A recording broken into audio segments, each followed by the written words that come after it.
MP तक, MP का number 1 YouTube channel. OBC आरक्षण पर मध्य प्रदेश विधानसभा में हो गया घमासान। जी हां, ये मुद्दा मध्य प्रदेश की सियासत में बड़ा होता जा रहा है। शिवराज सरकार के वरिष्ठ मंत्री बोले जान दे दूंगा ओबीसी आरक्षण के लिए। जी हां, शिवराज सरकार के मंत्री का बड़ा बयान ओबीसी आरक्षण को लेकर। कौन मंत्री, मैं आपको बताऊंगा। मंत्री हैं भूपेंद्र सिंह, नगरीय विकास मंत्री, नगरीय निकाय मंत्री हैं मध्य प्रदेश सरकार में। दरअसल विधानसभा में कांग्रेस की तरफ से इसको लेकर प्रश्न किया गया, चर्चा हो रही थी। कमलेश्वर पटेल जो पूर्व मंत्री हैं, उन्होंने सवाल किया था, चर्चा हो रही थी। इसी दौरान विधानसभा में हो गया घमासान और इस घमासान के बीच में मंत्री जी ने दिया बड़ा बयान। मंत्री जी बोले ओबीसी आरक्षण को लेकर जान दे देंगे, ओबीसी आरक्षण के साथ ही चुनाव करेंगे।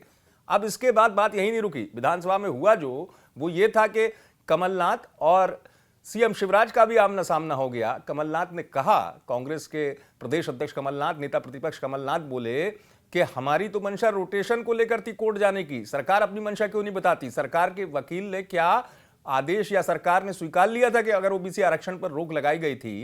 उन्होंने कहा मेरा अनुभव कम है सदन में, लेकिन मैं ये कहता हूं कि हम तो रोटेशन की बात के लिए गए थे कोर्ट में, सुप्रीम कोर्ट में। हमने कभी भी ये नहीं कहा कि ओबीसी आरक्षण पर रोक लगे, लेकिन क्या सरकार ने कोर्ट के आदेश को स्वीकार लिया?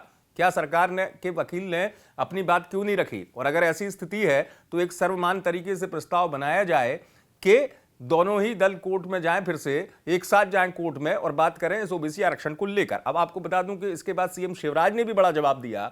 सीएम शिवराज ने भी विधानसभा के अंदर यह कहा कि सरकार की मंशा है ओबीसी आरक्षण को लेकर, सरकार ये सोच रखती है। यही वजह है कि सरकार ने ओबीसी आरक्षण को लेकर कदम उठाया था और कोशिश करेगी सरकार। और सुप्रीम कोर्ट जाने की बात भी निकलकर सामने आ रही है कि सरकार सुप्रीम कोर्ट जा सकती है। लेकिन इस मुद्दे पर दरअसल मध्य प्रदेश में पंचायत चुनाव को लेकर जो घमासान है, या यूं कहूं कि ऐसी स्थिति बन रही है कि दोनों ही पार्टियां अब एक दूसरे को घेरने में लगी हैं। एक तरफ पहले बात कांग्रेस पर आई थी, कांग्रेस बैकफुट पर थी। जब जैसी कोर्ट का आदेश आया कि कांग्रेस कोर्ट में गई तो बीजेपी ने घेरा और यही कहा कि कांग्रेस की वजह से यह आरक्षण रुक गया। अब उसके बाद हुआ ये कि सरकार के सुप्रीम कोर्ट जाने की बात जब निकलकर सामने आने लगी तो कांग्रेस की तरफ से यह कहा गया कि सरकार अब मानिए, कांग्रेस ने दबाव बनाया, तब कहीं जाकर सरकार ने सोचा है कि इस दिशा में आगे बढ़े, कोर्ट की तरफ जाया जाए।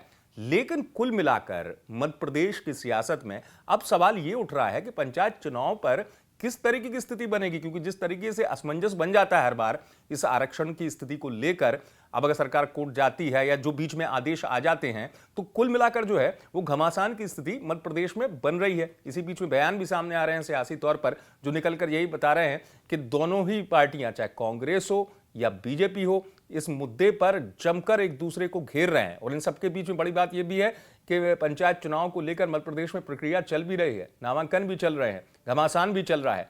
लेकिन पंचायत चुनाव पर किसी तरीके का असर पड़ेगा या नहीं पड़ेगा, यह भी यहां पर समझने वाली बात होगी, क्योंकि विधानसभा में तो जबरदस्त घमासान देखने को मिला इस मसले को लेकर। जैसा मैंने आपको बताया, कांग्रेस बनाम बीजेपी दोनों ही पार्टियों ने एक दूसरे को जमकर घेरा विधानसभा के अंदर। खुद बड़े मंत्री जो है सरकार के, उनको बयान देना पड़ा कि जान दे देंगे ओबीसी आरक्षण को लेकर, क्योंकि ये जो मुद्दा है वो प्रदेश की सियासत में, जैसा मैं आपको बता रहा हूं, बड़ा बन चुका है। यही वजह है कि विधानसभा में भी इस मुद्दे को लेकर जमकर घमासान देखा गया। और इस स्थिति में अब यह है कि सरकार के सुप्रीम कोर्ट जाने की अगर सूरत बनती है, जैसा कहा जा रहा है, तो क्या पंचायत चुनाव प्रभावित होंगे या पंचायत चुनाव की जो प्रक्रिया चल रही है, पहले से नामांकन को लेकर तमाम चीजें जो हो रही हैं, उस पर कोई असर पड़ेगा? क्योंकि आदेश भी जो आते हैं बीच में, निर्वाचन आयोग की तरफ से भी आया मतगणना के बाद परिणाम की रोक को रोक लगाने वाला। कुल मिलाकर स्थिति कैसे बनेगी ये देखने वाली बात होगी। लेकिन विधानसभा से लेकर राजधानी में तमाम आप बात करें, इस स्थिति पर चर्चा है, घमासान है दोनों पार्टियों के बीच में। आप देखते रहें एमपी तक।